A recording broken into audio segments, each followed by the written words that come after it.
Hello, I'm Ashley, the engineer at Andover Norton.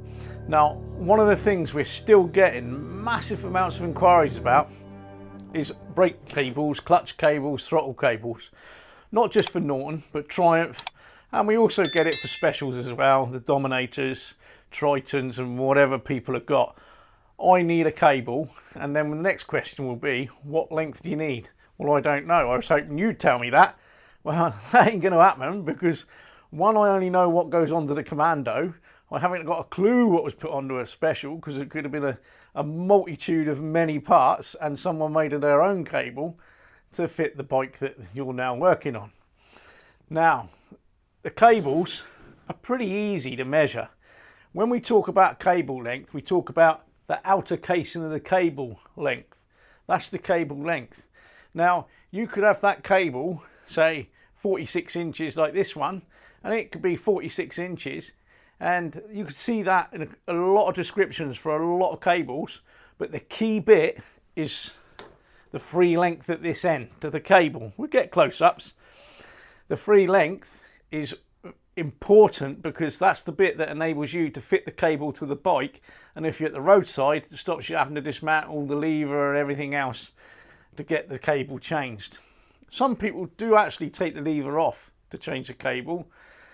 Apparently, I only found this out, but realistically I've had them snap at the roadside and they've never been a problem to change just by changing them down in the actual gearbox itself, because it's usually the clutch cable one that goes.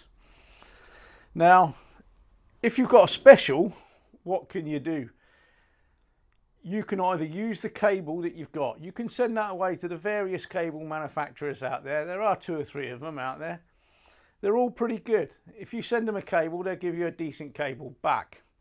If you haven't got the cable and you're doing something like a special, then you're going to need to be able to identify the types of nipples that you need, the sizes, diameters and widths, etc. The length of the cable and the amount of free play. It's not that hard because what you can do, you can see where it's got to go, so you can look at that and have quite an accurate guess of how much you need that end.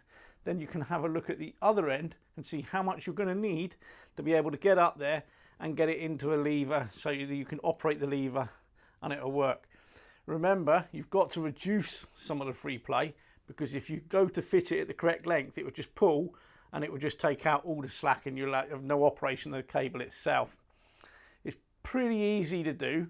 Once you see where you've got to go from and where you've got to go to, you'll be able to work out your outer length pretty straightforward, and your free length is pretty easy to do, and I'm sure that if you're drawing it on a piece of paper, you'll soon suss out what you need. It's relatively easy. Send that away to a cable builder and they'll make you one, or make one yourself if you've got the kit, the time, or like some of the old people do, birdcage will buckle the end of the cable and put a lead nipple on themselves. That used to be quite a common way of people doing it. I'm going back 20-25 years ago. Lots of owners made their own cables and put their own soldered nippers on, or put their own solder on the end of a cable back then. Now, the next video is going to be quite an interesting one. It's going to be on about the inner chain case support stud. You'll have to wait for that one because I have to build some bits up to show it, but it's going to be quite a good video and we get quite a lot of questions on that. So look out for that one. Thanks very much, and if you've got any questions, send us an email. Thank you.